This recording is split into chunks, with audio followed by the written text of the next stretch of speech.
That's the voice of Nigeria in Diaspora. This is the voice we are all with Nigeria. Good day, my fellow Nigerians and Nigerians in Diaspora. This is the voice of Nigerians in Diaspora, featuring every Saturday. We welcome all of you. We welcome all our viewers. And we also encourage you to like, subscribe, share, comment, and turn on your notification button so that every Saturday you'll be able to watch it. Today, my name is Dr. Blessing Anyewe Onyekachi, and I have a co-host here with me today. Dr. Afamef Nato from Enugu State, but I live here in the United States. Good. We are welcome to the show. Yeah, thank you so much. I appreciate that, Dr. Blessing. Good. Yeah, today we're going to talk about the greatest country in the whole world. In Nigeria? Yes, of course. Yes, of course. We are going to talk about this country that is so blessed with all natural resources. Not only natural resources, even human resources. Yeah, exactly. Human capital, intellectuals. The country that is the best in the whole wide world. The country that the whole world is waiting for now to get things right. To emerge. The whole world is waiting for this country to emerge. The country that is flowing with milk and honey, even if the citizens are being deprived of it. We are talking about Nigeria. And Giant of Africa. The giant of Africa. And the envy of the world. Oh yes. Can you imagine that? So today we are talking about that country called Nigeria. My own country. Our country. Our country. It belongs to all of us. Your country. Your own country. My country. And our home. A place we can call home. We are talking about this country, Nigeria, and this coming election, 2023, which is this month. It's already here. The reality that that is facing us. And, Dr. Bless, it's kind of powerful that, you talk about our nation, Nigeria. Yes. Despite that we live here in the United States, I would say, no matter how long we have been overseas, and Nigeria is always in Nigeria. Oh yeah, it's your home. That's our home. That is your home. But we also recognize how terrible things have been, trending. Yes. The poor people have been crushed regularly on a daily basis.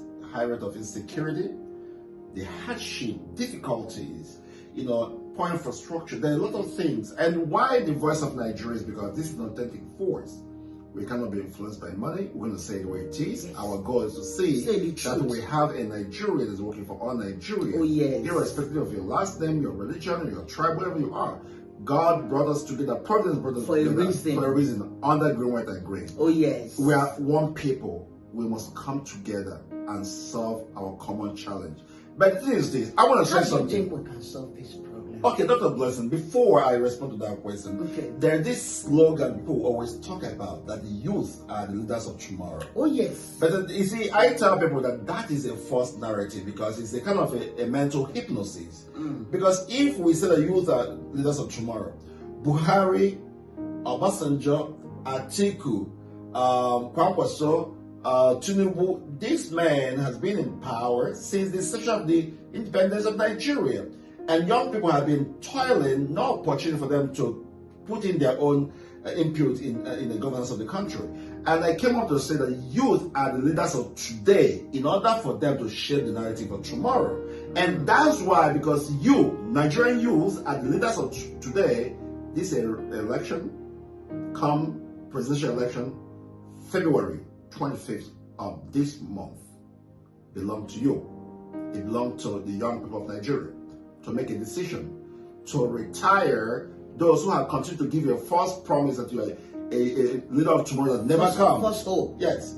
It's time for Nigeria youth to decide and elect a president that will move us forward. It's time for a change. Today's podcast is so important to me. And I know to you too. And Nigerian people. And Nigerian people. You can see, even as I'm talking, I feel so overwhelmed. I would say I am I am very happy, and I am also very sad. Deeply sad. When you see, look at on social media, see what's going on. Deeply sad. Yeah. But I am happy because we have hope. Yes. I am happy because we have future. A new Nigeria. A new Nigeria that we are welcoming come this month, 25. We have hope. We are not hopeless anymore. We have choices to make. Yes. And I want us to see things in a different way. Beyond tribe. Beyond tribe. Nepotism. Beyond money. Just be real. Beyond culture. Beyond my brother, my sister, my mother, my cousin. Or loyalists. Beyond religion. Yes. Beyond party. Please, I want us to focus in this coming election. Let's dig into it. So let's just go into it. Today we're going to talk about our 3 presidential candidates. 4 anyway, because we have 1 person. I have streamlined it to 3. Okay, the 3 front runners. Okay. 3 front runners, which are Tinubu, Atiku, and Obi. Peter Obi. Okay, good. We want to say how it is, because this is the only opportunity we have to tell the world how this election is going to be. Exactly. Or is going to come from. And also for the world, to stand up and support Nigerian people to make sure that the will of Nigerian people prevail in this election. Correct. You see, it's not enough. It's not enough that by the end of the day, you're going to have European observers, you're going to have African Union observers, you're going to have United Nations observers. We want them to really observe and make sure and protect the will of Nigerian the people, and make sure that this coming election is free and fair. Yes. And make sure they protect the masses. Exactly. And make sure they put things in place to maintain peace and orderliness. And make sure they put things in place to protect our vote, because it means a lot to us. There you go. This vote, this our voting, is our voice. Is, like I said before, is gold. It's our right. It's our right. And our life depends on it. That is our ammo. Yes. Our gun. It is. Our machete. It is. To butcher everything in our way to this new Nigeria. Exactly. That is our PVC. See. But again, that's kind of very interesting that we have come to PVC, Dr. Blessing. I know you made mention that we're going to talk about the 3 presidential front runners. Yes. But you see, this PVC is very, very critical. Yes. That all of us will have to make sure we get our PVC. It's very, very important. Yes. But we have a very, very critical issue facing us Nigerian people that might become an impediment for people to collect this PVC. Yes. The new Naira note that is creating chaos, the scarcity of fuel is creating chaos in Nigeria. That is one of the things that is trending. We'll come back to that. Now we are going to talk about the 3 candidates. Okay. 3 presidential candidates. Tell me, Dr. Afanefuna, what do you think about these 3 presidential candidates towards this new Nigeria that we all are yearning for? We all are like craving for. Tell me, what do you think about these 3 candidates? Okay, thank you so much, Dr. Blessing. When I talk about, first of all, I have never been a politician in my life. And I always say that politics is not bringing me to our people, but our people are bringing me to politics because of the challenges and difficulties our people are encountering. Yes. When we look at Peter Obi, Atiku Abubakar, and Tinubu, from a physiological perspective, like the way they are, from the capacity and strength and mental capability to lead Nigeria, I'm not sounding that, and I always say this podcast is not P2B podcast or article podcast. No. But we're just being honest and real. And real. Say it raw. I would say P2B have the mental capacity and physical strength because the challenge, every election is unique. Yes. Nigeria is in a crossroad right now. We are in a decisive moment in our national history that the type of leader we need is a leader that will come up with a new idea, innovative idea to resolve the current challenges the country is facing. Insecurity, inflation, poor infrastructure, division in the nation has widened more than ever in Nigerian history. Okay, take a look at how each of the presidential candidates have been moving around, campaigning. Okay, look at Tinubu, for example.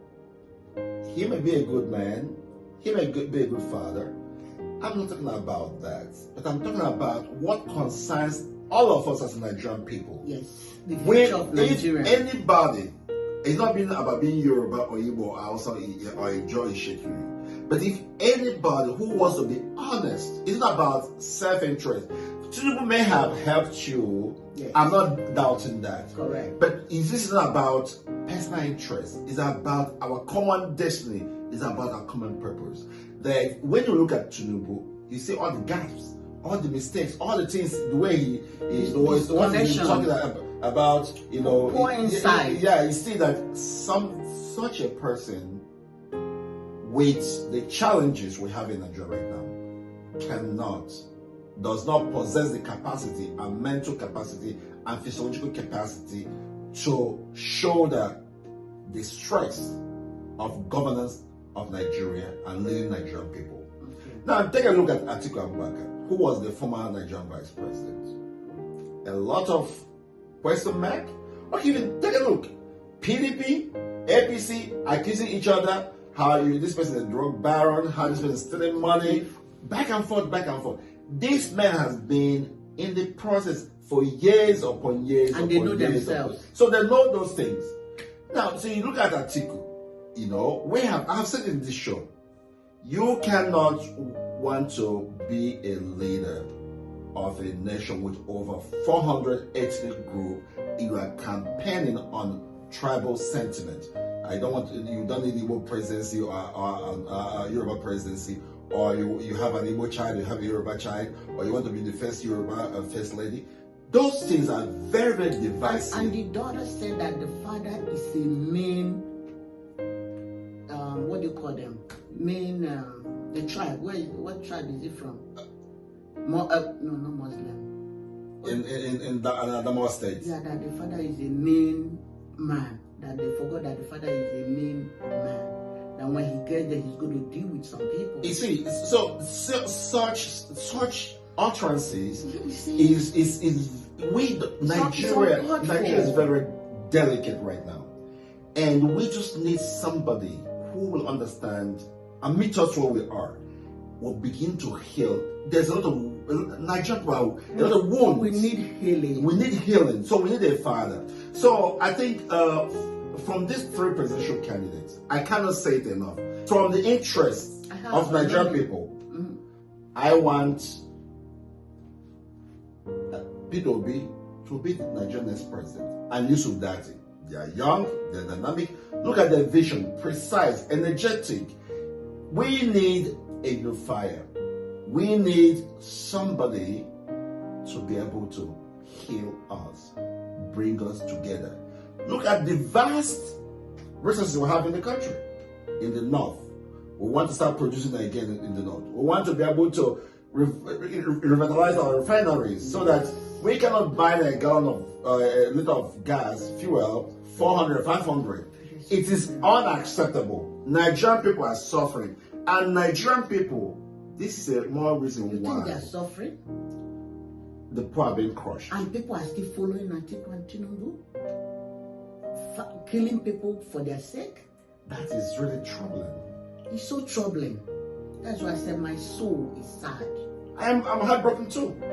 is very heartbroken. Because when I see a youth being beaten and the head smashed because the Killing person, people. yeah, I look at these people. Where are their children?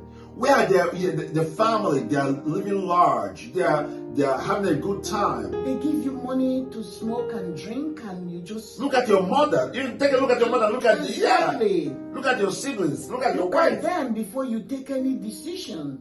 It is in your hands, Nigerians. Thank you so much, Dr. Afam. You have said it all. We are pleading to everyone in Nigeria.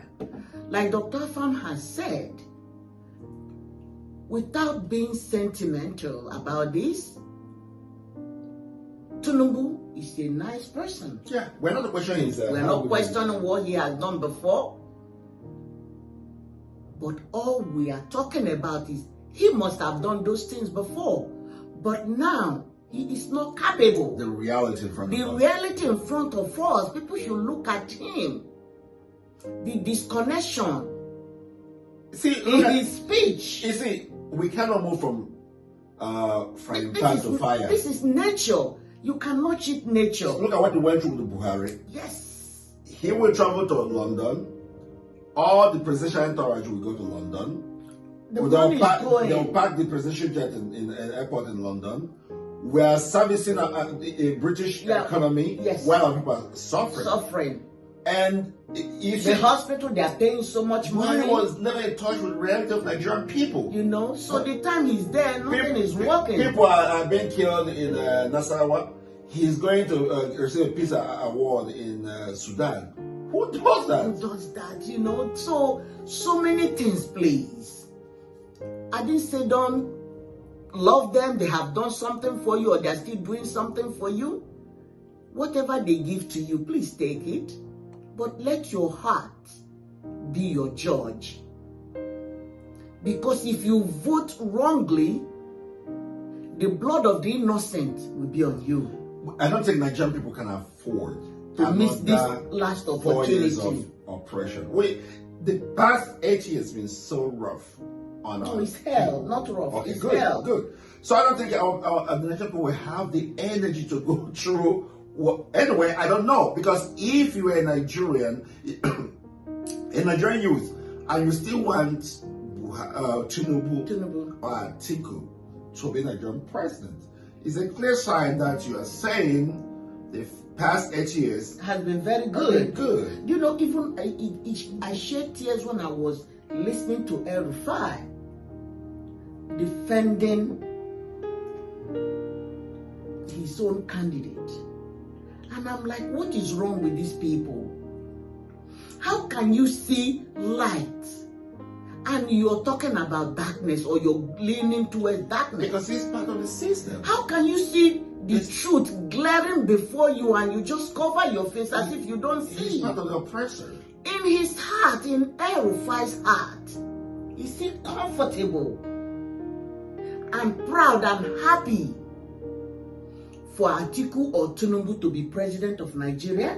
Yeah, he wants to do, because he said there are some people, even he said that there are people in the presidential circle that they are sabotaging Tinubu's effort to win Nigeria. To win, so it makes me shed tears. Again, we have said this over again, this podcast, Dr. Blessing, how people terrify them, those in the government, their children study overseas. You cannot be a sitting governor or a congressperson or president of Nigeria. Your children are studying overseas. They don't live in Nigeria. And you're making decisions that impact other people. Yeah, and you guys, and Nigeria, some people are still campaigning for the people you don't even know what they are going through. Your children cannot come back home and complain to you because they are not feeling what is happening. And I feel that is one reason why El-Rufai should come to air and say stuff like that. And it gives me tears that learned people, even the other lawyer, coming to defend Atiku.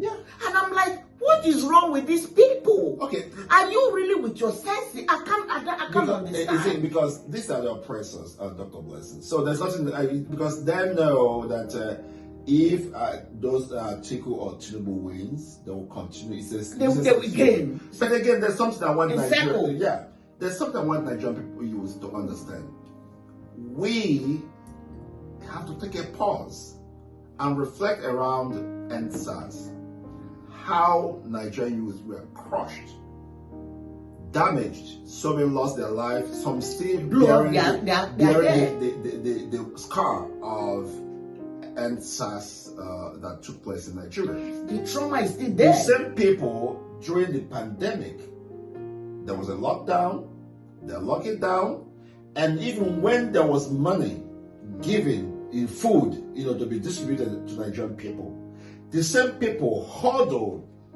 They hold the food. They built places and hold the food. It breaks my heart that people suffer that to donate young those people who were suppressed during the NSAS, who were impacted, also the food that belonged to them that was, these rich people still hoarding in a warehouse. And these young people, they didn't even distribute it to them. And you're still by the time they found out those things, they were all bad. It's not only bad, I have said it again, in Enugu State. I say I will continue to talk about it until Enugu State government of Ugwai as well apologize and either immortalize that boy that was shot and killed in cold blood. I know you always tell me this every day. It hurt me. It still breaks my heart. Tell me this every day. Because it still breaks my heart. So if the youth are really doing a rain check and reflect deeply about the situation and the people who are leading us, the people who refuse to give you common, the food like a cup of garri or a cup of rice, they went and hid it, that it takes extra struggle for. They did not give you, but what was given by other people, they still deprive you from getting it. And some youth are still campaigning for them to be empowered. This is so bad. This is so bad. This brings me to things that are trending. Okay. Like people, look at this. You see, somebody just sent to us that people are being paid $2,000 naira every day in Lagos. Yeah. And they gave them some money to get guns. Yeah. The Niger Republic people that came into Nigeria, now they have recruited them in post station. So they are now Agberu over there just for this election. Which is, if it is true, that would be so terrible. I don't believe it's true. Yeah. Why I don't believe it's true, I look at it that these are just rumors to deprive people from exercising their rights, from voting. Because I know that INEC and presidency and the security agencies cannot see this without putting things in place. But I welcome the comment, and I told them that we are going to see what we can do. We're going to bring it to our show for the agency and the INEC to look into all this, to verify and see if that is true. And they also mention, you see, part 2, that they are going to cause a lot of trouble so that they can, anywhere that they have other people voting, especially in Lagos, towards Igbos, that wherever the Igbos are, they will try to cause confusion for them to cancel those elections like they've been doing before. So we are letting the INEC and the security agencies to also be aware of it. Even if we don't believe, but those are the things they sent to us, we're encouraging you people to look into this. They mention different areas in Lagos, but I don't want to go into all that because there's so many areas. Yeah, so, I agree with Dr. Bless. Since this coming, we haven't verified them. We can't really categorically talk about it. But what we're saying is because I don't believe in it, because Tinubu too was saying that he is here for free and fair election. So what we're saying that in our own country, that a Nigerian should not be intimidated by anybody. In our country. You should have right to exercise your vote. Is your fundamental right. It's your power. Get your PVC. Even when some of these stories that we're flying around is what I call mental hypnosis. Oh yes. It's also trying to put fear in you. So taking away your rights, so that on that day you will be scared to go and vote. Please don't let them do that to you. February 25th Yes. belong to Nigerian people. Oh, yes. Let nobody tell you that you should Otherwise. not vote. Yes. It belongs to you. Yes. Please channel your frustration, your anger Yes. to the ballot box. If you don't vote, don't complain. Oh, yes. Let us not continue to boo or write On all those things. If you don't have a PVC by now, what is it? I understand there's 1 million march for me or 1 million march for Tinubu. Anybody who is doing 1 million march who does not have PVC, it's of no use. you are wasting your time. It's wasting I of think time. you're just doing a jumble. Yes.